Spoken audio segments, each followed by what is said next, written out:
Dan Abbott. I'm making this video for my students at Southern Maine Community College in the CAD management class. This is primarily for those of you who are using the virtual desktop, which does not save your individual profile when you first log in. So in order to create the customization that's required for Module 10, you're going to need to set up AutoCAD a little differently. Now, you won't have to do this on your own computer if you're using AutoCAD at home, or if you're using the same computer in one of our labs, as long as you keep going back to that same computer. But you will need to do this if you're using the virtual desktop, and I know some of you have Macintosh computers and you have to use a virtual desktop in order to complete the work. So open AutoCAD. You might want to start by making changes to the workspace and then saving the workspace. You notice I have a number of tool palettes that are automatically docked. Go to that little gear icon. I have a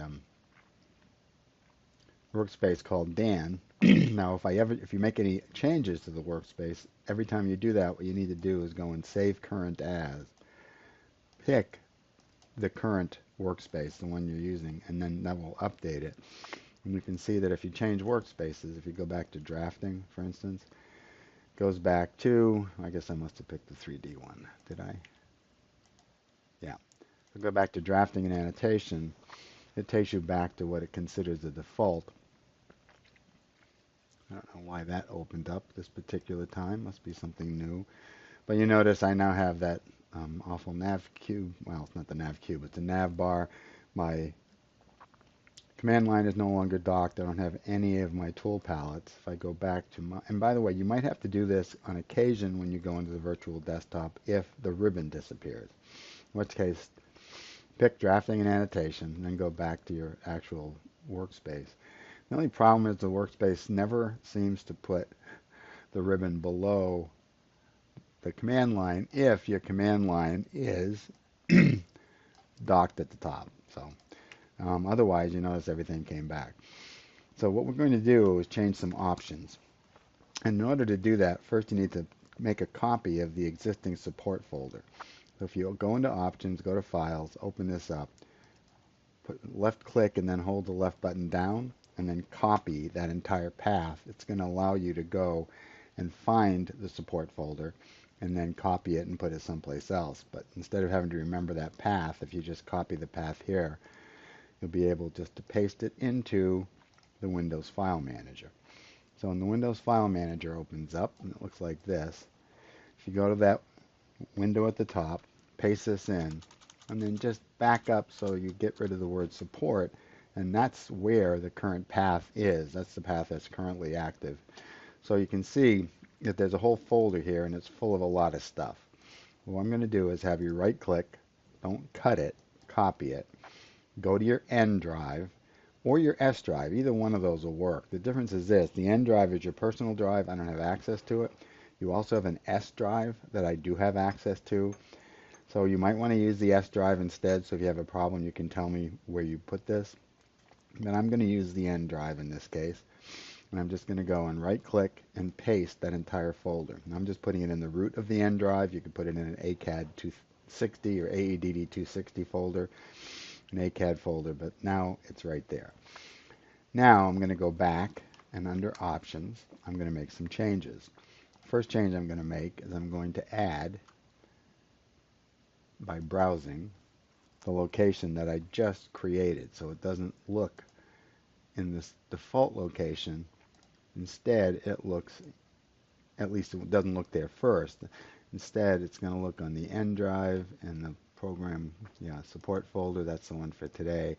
So now that's a path. It's at the bottom right now, which means AutoCAD will go through the entire path structure before getting to it. So we're going to move it up and make that the first one. Don't delete this one because you might need to use it to go back and copy that folder again. Now, there's a couple other things you need to do now. One of them is to go down to Customization Files, the main CUI, which is what gets edited whenever you do anything with the CUI command. I want to change that by browsing once again. And now that's where it currently is looking. I'm going to go to my N drive, I'm going to go to the support folder, and I'm going to pick AutoCAD CUIX. You can see that I've Yeah, I just made some changes to it when I made changes in my workspace. So it changes that file. So what I'm going to do, and I then copied that when I copied the entire thing. So I'm just going to say that's the CUI file I want you to use. Two other things, automatic save file would be save location. That would be really nice to have that on the end drive as well, since it doesn't that way get deleted if something goes wrong. The automatic save in AutoCAD only saves if something goes wrong, if you exit AutoCAD in some way that is not normal. So I'm going back to my end drive. You can see I've got a lot of folders on it. And so I'm just going to make a new one. And I'll make a new folder called autosave. Hang on. Autosave, like that. And I want that to be where it looks anytime I want to go and look for any kind of autosave files. Now there are two other locations. One of them is the template settings. Right now your templates are on the templates folder, which is in the same place as the support folder. Once again, I would suggest you create a template folder on your end drive, put all of your templates in it, and I think I have one, I do. So I'm just going to open that. That's now where AutoCAD will look for my templates. Excuse me. And 1, 2, 3. There's also a location for tool palettes right here. So I'm going to change that as well. And you notice that's looking at a folder that's in the support folder, but it's in the old default location. I'm going to browse on that one as well. Go to the end drive, go to the support folder that I just copied, and then pick tool palette. So now it'll look there. Would you make a change to the tool palettes? You know, since one of the things I asked you to do was make an icon for one of your toolbars, let's go back to customization files, because the icon location for custom icons is currently still on the default location, which is a C drive here. So I'm going to browse and take care of that as well. Yeah, icons is the folder I'm looking for. So come up here, go to end drive, go to support folder, pick icons, and say make that one. We could make every single location one that's on the end drive, but that should be all that you need. Yeah, that should be all you need for the sake of this assignment. All right, now we'll go ahead and apply that. Now all those changes have been made, relocating things. Make any other changes you want here, the display, anything else, because we're about to save a profile, and anything you save in this dialog box is going to be part of that profile. This is not the same profile that's being referred to on the virtual desktop. That's a Windows profile saved in the registry, usually on your own computer, but not on our virtual desktop, the Citrix desktop. This is an AutoCAD profile, which is an ARG extension, AutoCAD registry file, and that allows you to then bring that profile in whenever you go into the virtual desktop and have it restore the changes that you made. So if you want a different color, you know, I've got white. Well, yeah, I've got white as my background here. Yeah, I could have actually picked white. But if you want something like one of the grayish kinds of, don't do one of these true colors, by the way. So if I wanted that light gray, for instance, I could do that. You know, I've got to change in some of the font things, apply and close.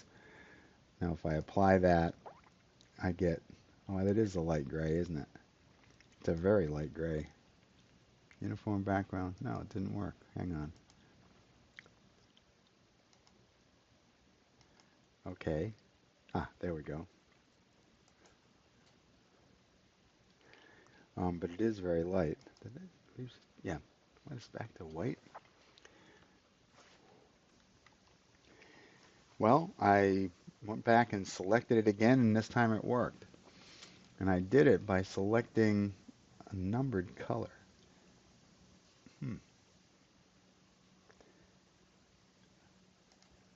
255, maybe that is white. It's interesting. I'm going to try something here. No, it doesn't say white. I don't know why I kept reverting back to white. Anyway, I want color 9. I apply it. It's that light gray, for instance. And there are a number of other things here you could change.